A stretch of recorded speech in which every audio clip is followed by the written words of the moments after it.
Welcome to the 309th episode of the Reading and Writing Podcast. I'm your host, Jeff Rutherford. Stay tuned for my interview with Kendra Greene, author of the new book, The Museum of Whales You Will Never See, and other excursions to Iceland's most unusual museums. Stay tuned for the interview.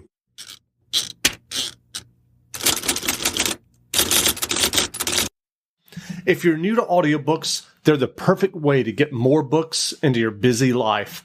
Listen to audiobooks during your commute, while doing chores, walking the dog, or just relaxing at home. All you need is a smartphone and the free Libro.fm app. If you already love audiobooks and don't know what to listen to next, check out recommendations and curated lists from people who know audiobooks best, your local bookseller. Reading and Writing Podcast special offer: get 2 audiobooks for the price of 1 with your first month of membership with code RWPodcast. That's code RWPodcast for 2 audiobooks for the price of 1 for your first month of membership at Libro.fm.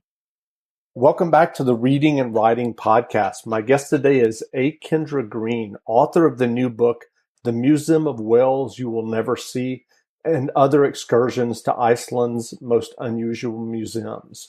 Greene is an essayist, printer, and maker of artist books. Kendra Greene, welcome to the podcast. Thank you. It's so nice to be here, Jeff. Sure. If someone listening hasn't heard about your new book, how would you describe The Museum of Whales You Will Never See? I've been enjoying reading how other people describe it and the way that it ends up at an intersection of a bunch of places. So I think of it as being about these 2 fundamental human desires, right? The way that we love things, right? Just stuff, material possessions, owning things, texture. And then the way that we also love story. And at the end of the day, we love story more, right? Push comes to shove, we will hold on to things, restore things, repurpose things, invent things, make things so that they help us hold on to the stories that we need. So it's a book that thinks about how collections become museums and how museums stop needing physical things at all. And so what led you to writing the book and your interest in Icelandic museums? Yeah, so I've got a background in museums. I was taking photography classes, and that led me to working in a photography museum. And I started paying attention to all of the amazing things that happen behind the scenes that no one ever talked about. And as I moved on in my career and was managing a collection, it just seemed so strange to me that these storytelling institutions didn't tell their own stories. And of course, the stories were happening all the time, right? The physical things of the world don't want to be held on to, right? Entropy is going to win. And then you interact with the public, and that's a whole new set of variables. So I'd gone to Iceland to look at one particular museum, the Icelandic Phallological Museum, which believes that it is the only museum in the world to collect a phallic specimen of every mammal native to that country, which is pretty easy to do in a place that's that far north, right? It's a small island, relatively speaking, not a lot of biodiversity. And I started looking at this one place, and I realized it was sort of fundamentally a museum about language, right? This gap between what comes to mind if you're talking about a penis museum, and then the actual comparative anatomy fact of what it is that is right, sober and rooted in a long-standing scientific tradition. And while I was in country looking at this one museum, I was trying to put it into context, trying to figure out what kind of place made it. And I went to maybe another 20 museums, and I started to notice that they had all been established since 2000, since 1995 at the earliest, and this was back in 2011. And so I was trying to figure out this bloom of museums that happens in Iceland. It's sort of hard to put an exact number on it, but for a country of 330,000 people, the 2014 count by the local museum studies professor listed 265 museums and public collections, and a couple of them have closed, but mostly that number has only gone up since then.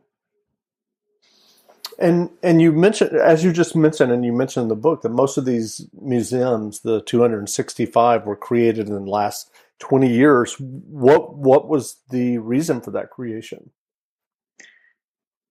I feel like the first hypothesis I had, right, with my American mind was that it fits pretty neatly with a big rise in tourism to Iceland. And so I started expecting that what you would have would be a bunch of tourist traps. And and they just never are, or right, maybe one on the island, that there's this attention to stagecraft and the focus of really niche collecting missions. I love that there is one museum devoted just to the history of French fishermen in Iceland, right? That is worthy of one museum, that topic right there. And right, I've been visiting the island about every year since 2011. I've been in all sorts of museums, talked to all sorts of museum professionals and other writers and scholars, and no one will ever say that the reason that there's so many museums now is because of tourism. And I don't think they're being coy. I think that there's something else. I think that there's some sort of shifts in government funding that maybe account for some of it. Uh, Mostly, I think you have a nation that has been inhabited for 1,000 years and has been the poorest nation in Europe for a lot of that time, definitely competing for the title if it wasn't winning it outright. And a lot of that cultural energy has been funneled into language, into story, into writing. They have been one of the most literate places on the globe for a very long time, right? Mandatory literacy that goes back centuries, the legislated mandate that you have the right to a tutor to come to your farm for a month every year. And right, this goes way, way, way back. So you've got a place that knows how to tell a story.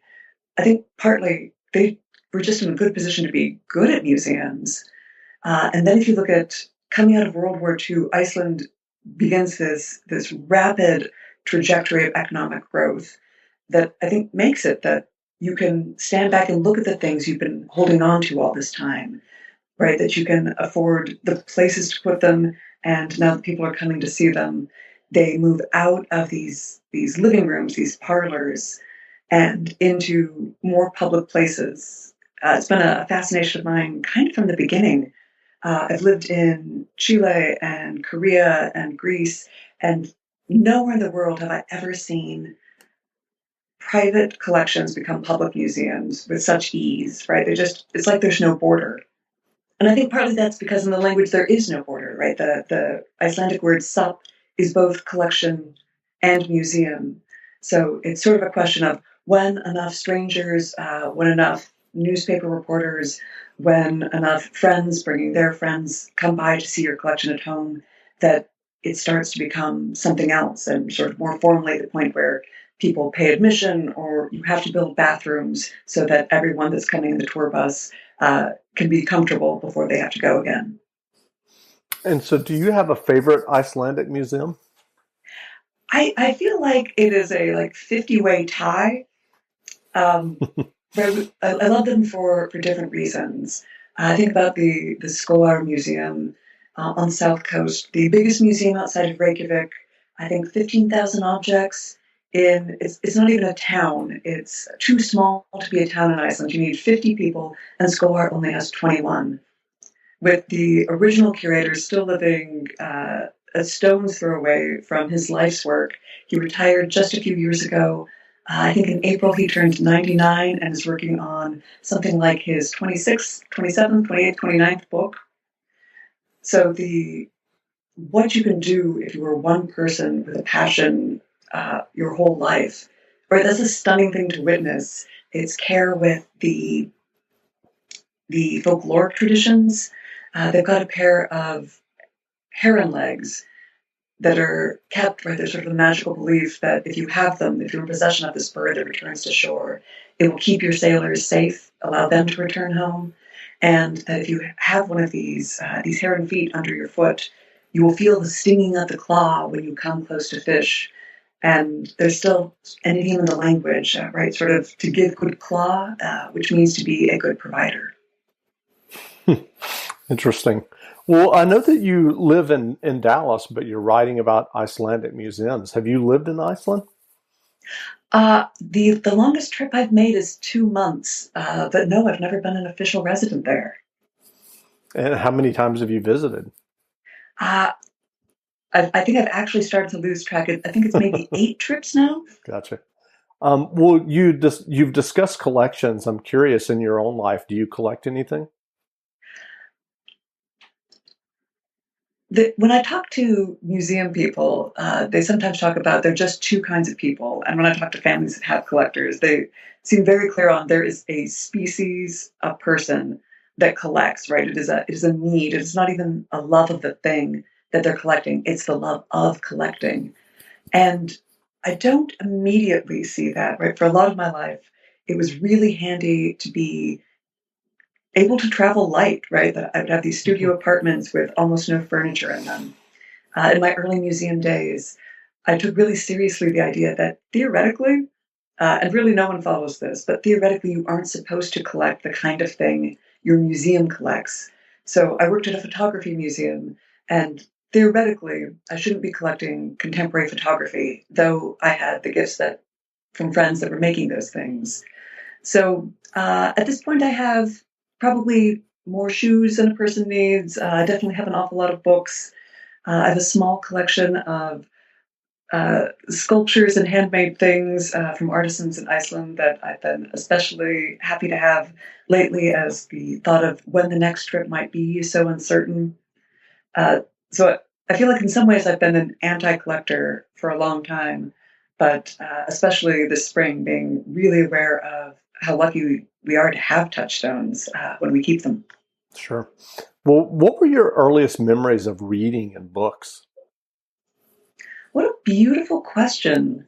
Uh, it's hard to pick them, right? I remember sitting outside of my older brother's bedroom door while my parents were reading The Lord of the Rings to him, The Hobbit first, and then Lord of the Rings. I remember my childhood bookstore, Adventures for Kids, had these big rolls of stickers near the counter and furniture that with these big wooden pieces that were like ships. And Jody would know when the new Roald Dahl book was coming in for me. Great. Well, in addition to writing, you also make books and posters. And I'm just curious, in this world of ebooks and digital files, what drew you to physically making and printing books?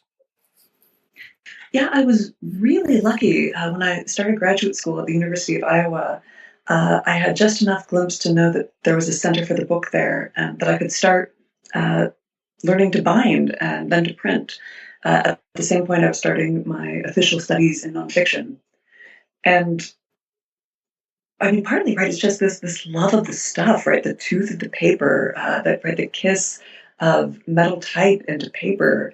It's right, it's just luscious and sort of delicious.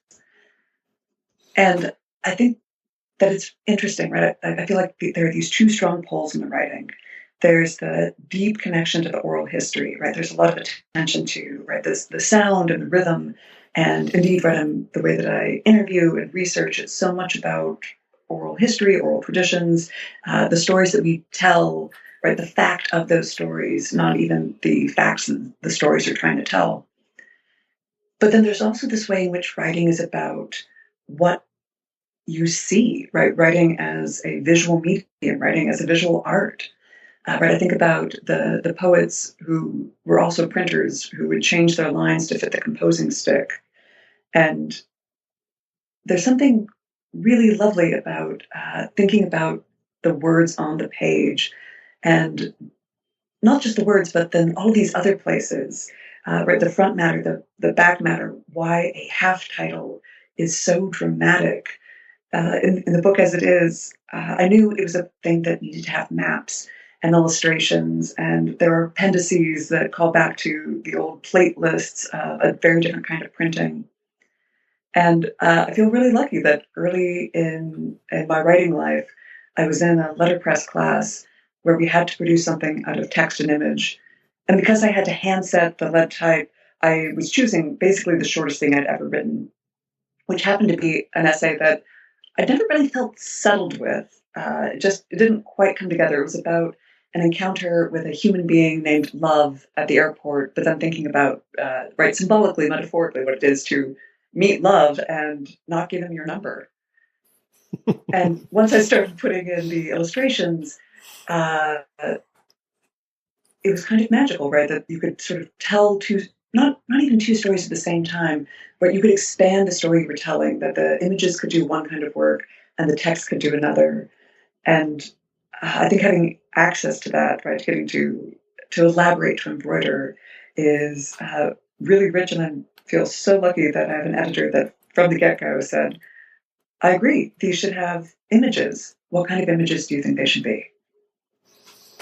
That's great. Well, as you just mentioned, you studied nonfiction writing as well as a graduate certificate from the University of Iowa Center for the Book. What led you to that MFA program? Had you always wanted to write nonfiction or essays? I'm constantly fascinated by writers that always knew, right? They can trace their paths back to books that they were making as children.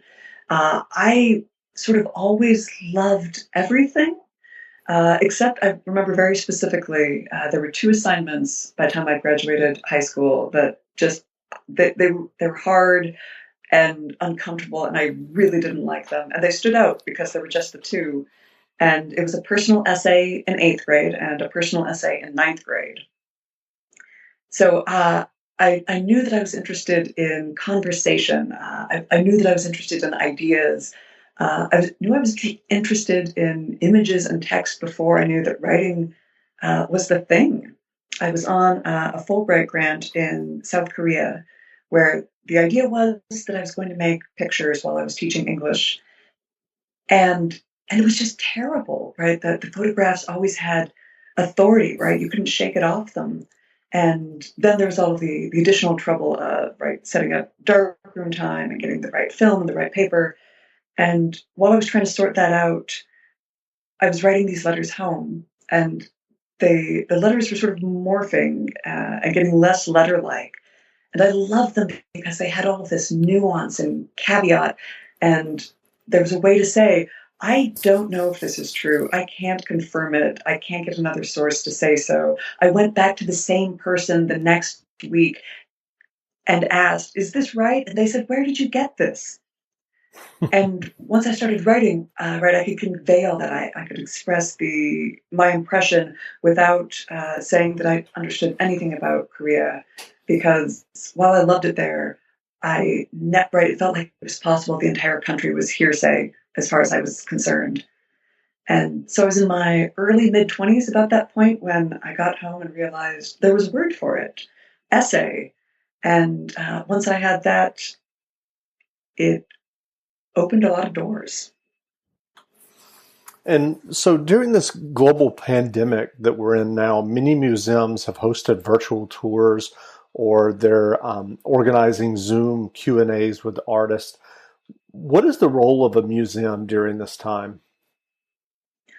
That's a really beautiful question. I think if we watch museums the last 5, 10, 15, 20 years, there have been a lot of shifts that are already in play that we see sort of crystallizing in this moment.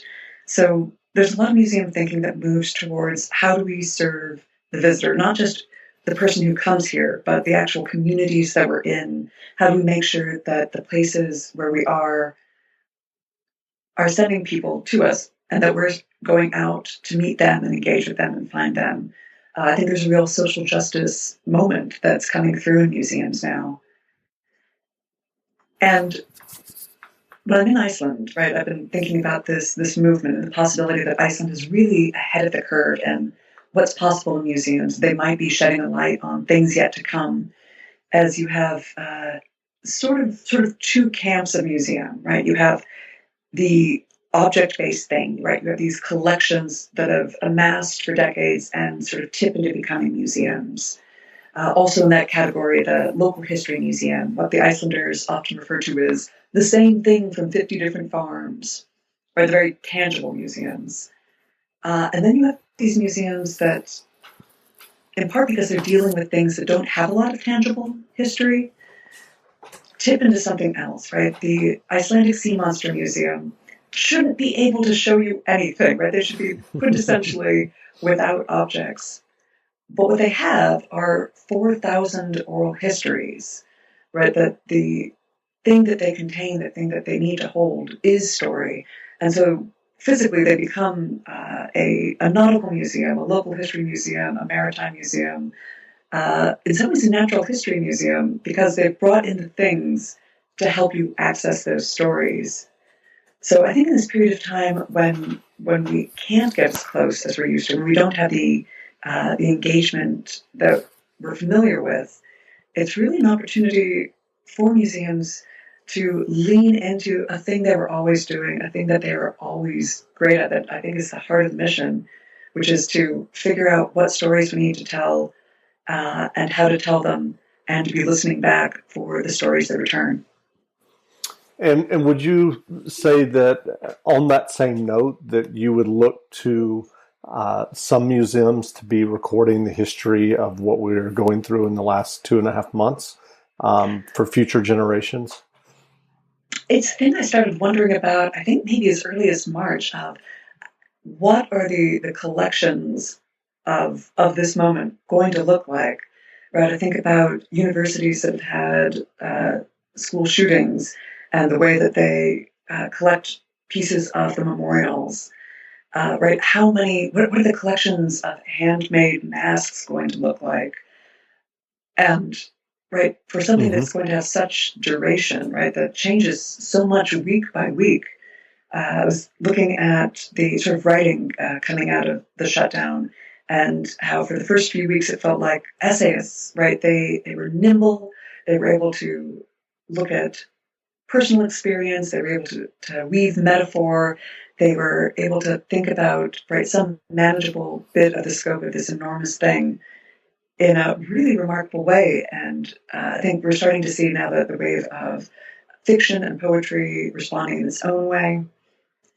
So it's a massive undertaking to try to think of materially what this time looks like. And it's a thing that is evolving so quickly and that it affects so many people. There, there's definitely not one story. Like I say, I feel like you need the timeline of the story we were able to tell this week, right? The thing we could know the next week, and try and think about what this will look like over a much bigger time scale. It's just a massive undertaking. Sure. So, what advice would you offer for listeners who are writing their own essays or stories? Ooh, what a beautiful question. I feel like one of my general pieces of writing slash life advice was given to me by the writer Lina Ferreira, who says, anchor your victories. And so in the sort of the big process of writing, if you thought that publishing the book was your goal, right, that's a thing that can take, almost certainly will take, years and years and years and years. And it would be a shame not to pay attention to and not to anchor the many milestones that happen along the way. So I think if there was one thing, that would be it. Great. Well, what books have you read recently, fiction or nonfiction, that you would recommend? Ooh, I'm so glad you asked. The debut of Fozia Karimi just came out in April. It's called Above Us, the Milky Way. And it doesn't even have illustrations. It has illuminations, right? She's thinking about family photographs from Afghanistan in the 70s and illuminated manuscripts, right? She's making paintings as well as including these family photographs in what she calls a novel, and I respect her categorization, but the sort of the turn of mind, the thinking of how memory works and what we have access to strikes me as a very essayistic mode, and the story of what happens to families during wartime and what it is to be separated, and all the people that are affected deeply forever uh, is a remarkable thing to read. You'll probably need to read something else in counterbalance with it. I feel like it's sort of like devotional, right? You go in and you read part of it. And it's conveniently set up for this. It's in an abecedarium structure. So, right, you can read A and, right, absorb that and then come back and read B. Great. That sounds great. Well, again, we've been speaking with Kendra Greene, author of the new book, The Museum of Whales You Will Never See, and Other Excursions to Iceland's Most Unusual Museums. Go buy a copy of the book now. And Kendra, thanks for doing this interview. My pleasure. So glad to be here, Jeff. Great.